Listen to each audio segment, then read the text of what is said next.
anaknya dok ya, spesialis bedah anaknya. Apa yang harus dilakukan untuk Siti Halimah ini, Dokter Amel?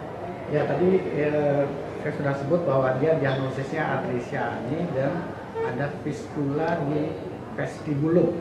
Jadi itu dekat sekali dengan vagina, bahkan di ujungnya itu hampir menjadi satu.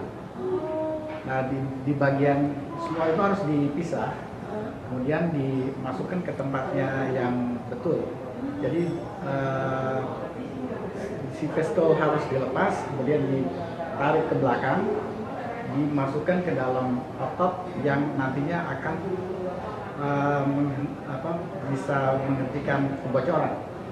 Jadi tadi agak sulit karena dia begitu dekat dengan vagina, sehingga kita mesti betul pelan-pelan karena praktis menjadi satu di situ ya. Tapi setelah itu cukup lancar dan selama operasi juga pasiennya stabil. Atau nggak baik ke anak, supaya gerak cager, biar sembuh. Moga-moga doakan ke bapak. Alhamdulillah baik itu, sugan gitu, nu kawasama gitu, iya baik itu, sugan ayah baik itu, nu ngojayan kasih Siti Halimah gitu, ayah miliknya gitu. Pasrah kan kawasa, pasrah baik. Kalau lagi saya nunggu senyawa tuh bisa, jadi pasrah baik pulang. Terus nasib kurang, nasib milik kurang gitu, pasrah baik. Setelah beberapa hari dilakukan pemeriksaan dan perawatan terhadap Siti Halimah, bayi yang terlahir tanpa anus, sekarang saatnya tim ahli dari Rumah Sakit Bunda Jakarta untuk mengoperasi Siti Halimah. Kami mohon doa restu dari pemirsa agar operasi ini dapat berjalan dengan baik dan lancar.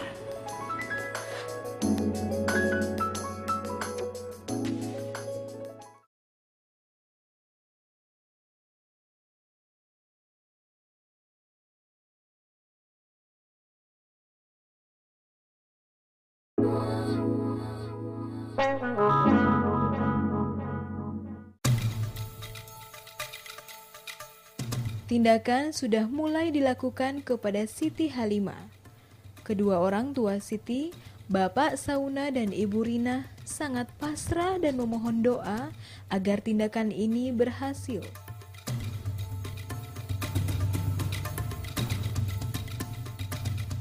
Dan bisa mengembalikan Siti seperti anak-anak normal yang lain.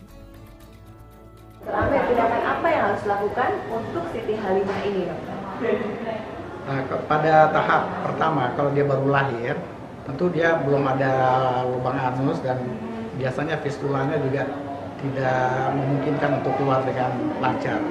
Pada keadaan ini kalau dia didiamkan, itu kotoran tidak keluar dan dia akan makin kembung dan akan timbul infeksi. Oleh karena itu secepatnya harus dibikin lubang keluar. Nah, biasanya lubang itu dibikin di usus besar yang namanya kolon. Nah, kita bikin lubang itu disebut kolostomi. Nah, pada pasien ini sudah dibikin waktu dia masih bayi. Jadi sekarang usianya 2 tahun, kita sudah masuk ke dalam tahap untuk membuat lubang bubur ke bawah. Nanti setelah dibikin kolostomi dan setelah dibikin ke bawah, yang di bawah itu harus dirawat dulu sampai betul-betul sembuh, dan itu biasanya makan waktu sampai 2-3 bulan. Oleh karena harus diperlebar supaya dia tidak sempit. Nah, kalau sudah stabil luka yang di bawah, tahap terakhir baru kolostominya kita tutup. Kalau sudah itu sudah selesai. Kemudian bagaimana mengenai operasi yang tadi dilakukan terhadap Siti Halimah? Apakah berjalan dengan lancar, dokter? Tadi semua sudah dipersiapkan dengan baik oleh Dewi Said dan tim kamar operasi sudah siap dari kemarin. Jadi semua stabil, jalan cukup baik. Gitu. Kemudian dari dokter Dewi sendiri, bagaimana keadaan Siti Halimah setelah operasi ini, dokter? Kebetulan setelah operasi dia sudah masuk ke ruangan saat ini. Anaknya secara keadaan umumnya sudah sadar, sudah menangis ya. Kemudian dari paru-paru cukup baik, dia bernafas spontan ya. Kemudian saturasinya juga bagus, tanpa perlu oksigen lagi. Kemudian jantungnya juga bagus, luka operasinya juga perdarahannya tidak ada. Secara umum kondisinya stabil sampai saat ini. Apa yang harus dilakukan tindakan pasca operasi, Dok? Apa perawatannya, berapa lama dirawat di rumah sakit?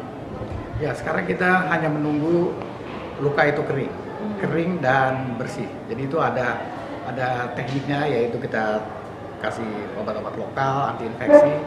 Itu kira-kira makan waktu sampai kering kira-kira 4-5 hari. Setelah 4-5 hari pasien sebetulnya boleh pulang.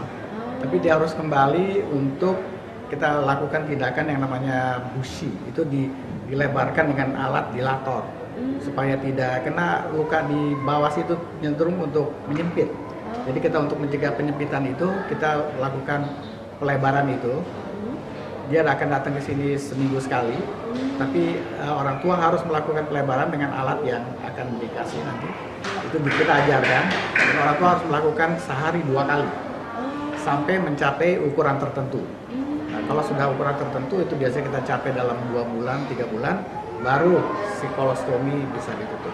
Ya dokter, selama habis operasi, apakah ada obat-obat penahan rasa sakit yang biasanya dipakai? Oh ya tentu.